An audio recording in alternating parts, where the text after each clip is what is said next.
Hello and welcome to the Westcity Church podcast. If you'd like to get to know us more, find us at westcitychurch.com.au. We really hope that you're encouraged by today's message.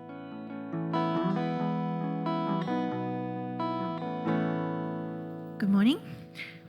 For those of you I haven't met, I'm Emily and I've been coming to Westcity for just over a year now. Firstly, thanks for the opportunity to share as part of this gathering today. Hopefully I can share something of myself and what coming to the table looks like for me.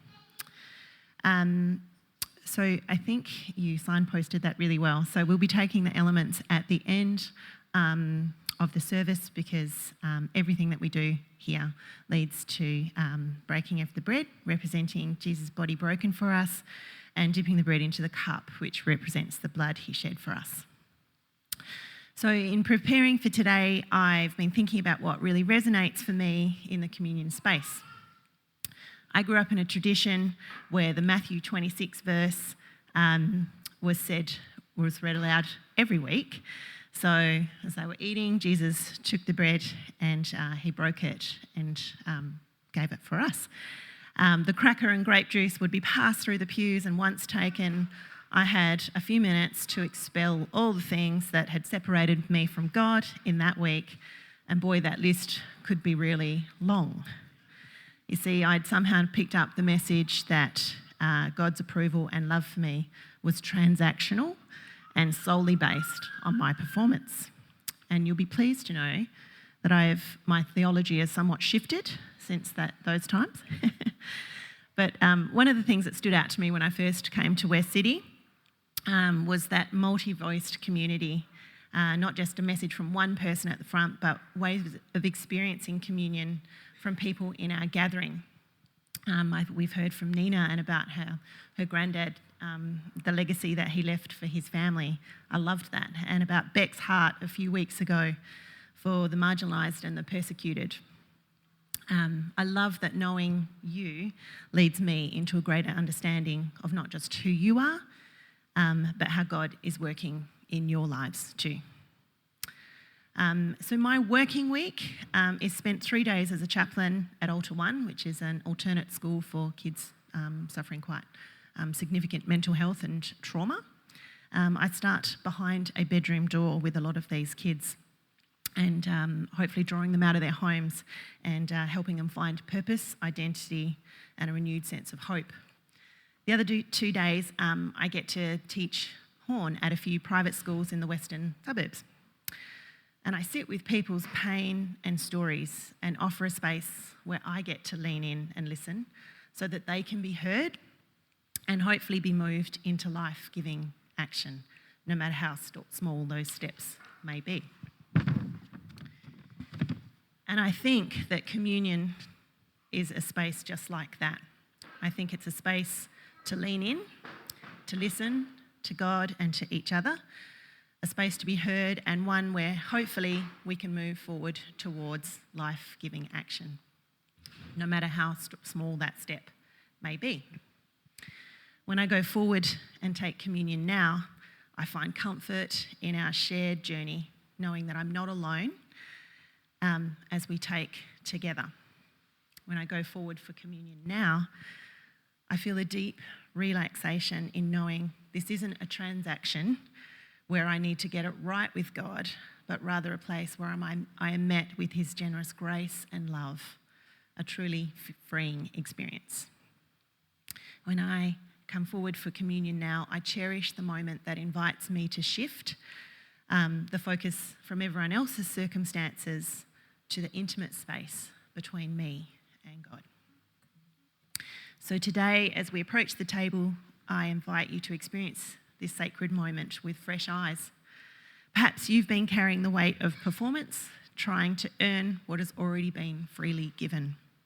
Or maybe you felt isolated in your faith journey, forgetting that we are called to community. But whatever you bring to the table today, your joys, your struggles, and your questions, know that you're welcomed with unconditional love. Because it is this space, there is room to lean into God's presence, to listen for the gentle whisper of grace, and to be moved to action, not just out of obligation, but from a heart transformed by love. So the table is set, the invitation is extended. Come just as you are and discover the freedom that awaits in this beautiful act of remembrance we share together. Thanks, guys. I heard today that we had a power outage in Wembley, and I was actually really excited because I wanted to strip it back. Even though I put all this effort into these nice slides, I think we can get distracted by noise.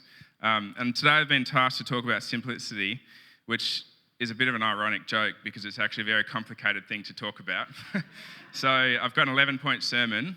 I hope you brought your notebooks. No, I didn't. Can we just flip to the next slide? Cool, so I've been tasked to talk about simplicity, which, as I said, is kind of it's a puzzle of complexity, really. It's a really difficult thing to, in a tangible, short and sweet way, start talking about. And I was writing down some notes for the last few weeks, and there's a million sermons and a million directions that this could have gone from. So I tried to narrow it down as much as I possibly could, but I apologise if it jumps around. Today, welcome to Westcity, by the way, for those who are new. I'm sorry that I'm the first person you get to hear. I hope you can see past my heresy and come back to someone who actually speaks proper truth. But today I'm focusing a lot on the mystics. Put your hand up if you've heard the word mystics before. We throw a lot of Christianese words out. So what a mystic is basically someone throughout history, generally post-Bible. In the church, we're very good at referring to the Bible a lot, which is good, but we forget that the same message in the Gospels go beyond, and the people whose lives will live far beyond the Gospels there's still a lot of truth in there. And the mystics are people who, in the noise, in the rat race, could take a step back and were brave enough to ask the hard questions. And in society, still to today, when they're behind us, we call them prophets, and it's amazing. And as soon as they say something that we disagree with, we start calling them heretics. So today, I hope I can be a heretic. I hope that there's something today that you disagree with, and I hope that there's something today that you can tell me that you disagree with, because I want to have that conversation. I don't want to be here talking the same waffle that I've heard in church for 28 years. Good Christian boy, Jesus is easy, life's good, move on. It is, but I want us to actually start having some good, hard conversations. Can I get the next slide? Actually, go back one. Thanks. Bit of context about me. I'm an outdoor education teacher. Some people say it's the best job in the world, which I think it is. There is a reason it's a full-time job, though, because it's getting harder and harder to take kids away. Gone are the days where you could chuck kids on a bus, send them down to the farm, and make them do your farm work for you. And now it's a whole world of stuff. But in my job as an outdoor ed teacher, we often take kids hiking. Here's one I prepared earlier. And every week, I got year 9s next term. I work at an all-girls school. And every year, I'm like, girls, we need less stuff. What goes in this hiking pack will be your life for 5 days. And you have to carry it like a turtle. And they say, yeah, whatever, Mr. Mont. I give them a very clear list. And they shove everything in there. Makeup, a hardcover book of Twilight, a huge pillow, Peter Alexander pajamas, and then they go and pick it up, and they're like,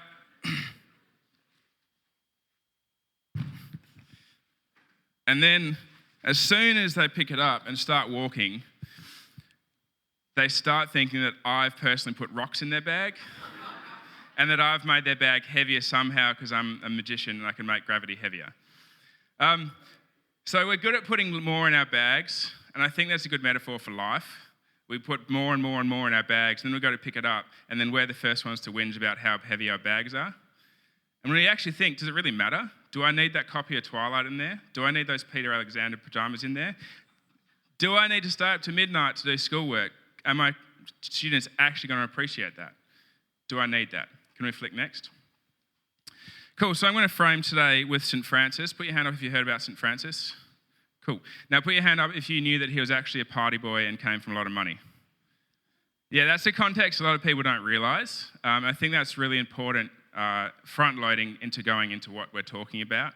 It's easy to talk about this meek and mild St. Francis who served the poor, stripped all his possessions away, but the context is really important that he came from a lot of money.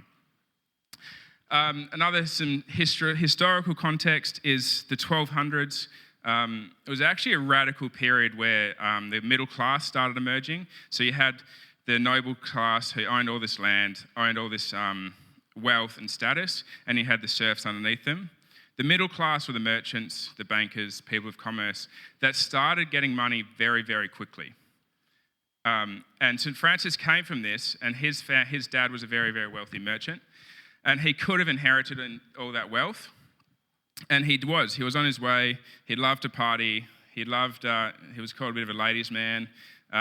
He even became a knight, and then as part of this social uprisal of the middle class attacking the upper class, and all this money being emerging, he put all his armour on with all his rich boys and started marching to the neighbouring town Perugia, which historically was where all the old money was from. And on his way, he got ambushed, got the absolute crap kicked out of him, was in his dungeon for a year. And then that's when he started asking, is this really worth it? All this money, all these possessions that I have, I'm marching away with this stuff, and is it actually worth it? So then he turned away from that. He turned away from all this wealth. His father locked him up again because his father was ashamed that he ran away from the wealth, ran away from the family money. So for him, and it's significant, that was a hard decision for him. He wasn't born into poverty. He had to walk away from all this incredible wealth. Later on, when Francis was in his 30s, I think, his childhood friend, Bernard, invited him over for dinner. And Bernard did stay on that trajectory. And Bernard said, I don't get it, Francis. You've given up everything. I have everything that you gave away, but I'm not happy, and you are. I don't understand it. What's going on? So then one night, Francis was praying and Bernard was watching. And then Bernard asked Francis, well, all right, this is obviously beyond words. You're not just saying this stuff, you actually mean it. Teach me. So Francis took Bernard to the local church, opened up the Gospels, and the first thing that popped out of them was, sell all you have and give to the poor. And Bernard did, and he became the first member of what we now call the Order of the Friars Minor, so OFM. If you ever look at Richard Raw, he's an OFM, Order of Friar Minor. That was Francis's order, and Bernard was the first person who stepped into that space. Next slide. Cool. So with that context in mind, Lauren, can I get you to read our gospel today? So a few key things in there that are really important in unpacking it. Francis took this very literally. When Jesus sent out his disciples and he said, take no sandals, take no bag, go, eat, and be present. And the few key Greek words in here, to be present is meno, and it's to stay, to be present, to be fully in that space. It's not stay there conveniently and get fed, it's stay there and be present. And when you come into a space with your baggage and all your stuff, it becomes incredibly difficult to be present. And I think every week at church, I'm always thinking about the week. I'm always thinking about what's in my big, heavy backpack. So Francis took this literally and to share the peace, irene, which is beyond this happiness, it's a deep spiritual wholeness. It's shalom, it's presence, it's peacefulness. Francis, again, this is the heresy coming out, which is great. Next slide. So for Francis, he could have taken the easy path, and Richard Raw talks about the path downwards, and he talks about this path downwards in context of St. Francis. And Francis could have taken the easy path. He could have stayed on the holy path, which was still, at the time, there was a lot of money in being embedded in the church, that middle class coming out. But instead, Francis had to get his order recognised by the Holy Roman Church. And the Pope at the time, ironically, his name's Pope Innocent III, but he was probably one of the most brutal popes in history. He was attached to a lot of money. He was attached to a lot of power. And anyone who started asking questions against the church, he potentially called a crusade against him. Important historical context, there's more crusades called from a Christian against other Christians than there were from Christians against the Muslim world. And during this time, there was a huge division between the East and the West. The Eastern Church can sit in this mystery and wonder. And the Eastern Church was based out of Constantinople, which is now modern-day Istanbul. The Western Church was based out of Europe. And during one crusade, the Western Church went and completely ransacked, pillaged, and destroyed Constantinople, which was the Eastern Church. And after that, Francis comes to Pope Innocent, and he's trying to get his order recognised. And in light of the incredible persecution against other Christians who's calling out the church, St. Francis says, but Pope, you can't serve both God and mammon. You can't serve both God and money. You say that you're the holy centre of the world, but all you're wrapped up in is your possessions and your wealth. So for Francis, he said, to own nothing is to own nothing. Without possessions to protect, there is nothing to defend. To own nothing is to own nothing. Without possessions to protect, there is nothing to defend. Which is pretty wild when you think about it. Francis knew that he was walking into something that could have been, he could have been persecuted, he could have been sent to prison, but he had the deep conviction to strip it back and understood that to own nothing is to own nothing, and all the possessions, all the huge power and wealth in the church was causing these wars and these internal conflicts. We could say, okay, that's nice, Francis, we can't give everything away to the poor, but what about everything else? To own status is to owe status. To own social obligation is to owe social obligation. To own busyness is to owe busyness. If we hold on to something, we're obliged to stay on that train. So Francis, again, taking it literally, he put the backpack down, and it says, don't take a bag or sandals. So Francis gave away his merchant wealth, and his symbol of, he called it holy poverty, and his lady poverty was a rope belt. And he wore the rope belt as a constant reminder of this is all I need, and as long as I can go and be present and share the peace, the rest will follow. Do you want to get the next slide? So again, East and West, the Western Church, we like busyness, we like stuff, we like clutter. Our church is full of noise. We have these structures and these routines. We stand up, we sing, we sit down, some guy comes and speaks to us, and then that's it for the work, for the week. The East, there's so much truth that we're just completely forgetting. So for St. Francis, during a crusade, again, inflicted by the violence of the Christian church, he crosses into Egypt and meets Sultan al-Kamil, who Pope Innocent has gone to war against. And St. Francis, if he had followed his merchant upbringing, he would have walked in, he would have got all this gold and silk and walked away, but he walked in empty-handed with a rope belt. And he sat down at the feet of Sultan al-Kamil, and he sat and he listened. And at the end of that conversation, Sultan al-Kamil's trying to give him stuff, trying to send him away with things. And Francis, referring to Ecclesiastes, says, Havel have a limb, saith Kohelet, Havel have a limb.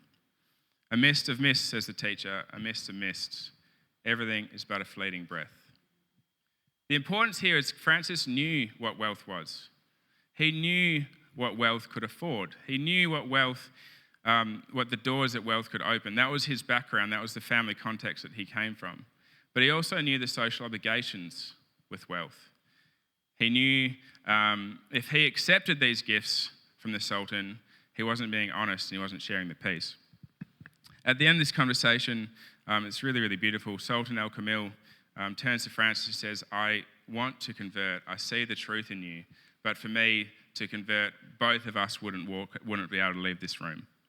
So at the end of Sultan's life, he invites St. Francis back, and Francis prays over him and baptizes him. And there's this deep brotherhood that comes with St. Francis being open. And again, we need to move away from the money. It's not about the fact that Sultan al-Kamil had all this money and was trying to shove money at St. Francis. It's being present. So where are we having these interactions with people that we're carrying the baggage into these conversations? We're sitting there and not listening to them because we're thinking about, I've got that meeting next. oh, and then I've got to get the kids there, and I've got to do this. And I guess I should be the good Christian and listen. But when do we cling on to that, build our empires on mists? Oh, but if I just get this job promotion, I'll be fine. Oh, if I just get this house, I'll be fine. This time last year, we lost a beautiful man, Sam Hamilton, and it was the most heartbreaking but the richest gift I think I'll ever have. He died when he was 21, a free diving accident, but for me, seeing his life was full of so much community, so much joy, and then it was gone. And how much do we build and build and build our life, and then at the end, we don't even get there because it's gone. We burn our friends because, oh yeah, I'll just stay back at work, and I'll work and work and work, but it's fine on the weekend, I'll catch up with them. And the weekend comes and goes, and we fill our time, and does it matter? Really? Like all that mist, all that noise, all that chaos, why are we building it on it? Because at the end of the day, it's just mist, and it's good. And when in Ecclesiastes, when it says Havel Hevelim, there's translations that says meaningless. It's not. It's meaningful, but it's mist. Next slide, Marianne. So I want to keep it short today because I want us to go out and have coffee and I want us to actually start talking to each other. And I don't want to go on and on and on. I don't want to give you a boring historical lecture about the 12th century geopolitics. But for me, sorry about it, it's terrible writing. I would like to invite us to partake in this holy foolishness. Richard Rohr talks about holy foolishness, the path downward. Richard Rohr and Pope Francis, looking at St. Francis, talks about evangelism as a path downwards. When we evangelize to people, we can choose a path upwards. We could choose to be the Christ for that person, or we can choose a path downwards, and we can choose to see Christ in that person. We could be the path upwards and be the holy golden ticket and the gatekeepers, and they have to say the magic prayer, they have to come up here, they have to have communion, and they have to go through the step-by-step process. Or Pope Francis calls us to evangelize and see Christ in other people. How often do we evangelize to people and tick that box? And evangelize to people and walk away and go, oh man, I'm so good. I prayed over like 3 people this week. That's amazing. I used to do that. I grew up in a very Pentecostal in my adolescence. But this week, may we walk the down path to evangelism. May we walk down, and in metaphorically washing people's feet, we're washing Christ's feet. And in holding a door open for somebody, we're holding a door open for Christ. We're not being Christ. We're not being Christ holding that door open. The gospel's never once say be Christ. It says be like Christ and seek Christ in people. Thank you so much for joining us. Each week at West City, we say a benediction together. We do this because we believe that the purpose of the church is to be a caring community for the world, and that as we go and serve others, we enter into Christ's work of welcome, restoration and healing, both for us and others. We believe that in doing so, we get to see and encounter Christ. So let's say the benediction together. We come together as the church to be reminded of the go of Christ. So we will go out and feed the hungry, go out and clothe the naked, go out and fight for justice, go out and end oppression, go out and proclaim anew the old story, go out and associate with those who don't look like us, think like us, act like us, and don't even like us. And we'll do it all in the name of the one who sent us. His name is Jesus.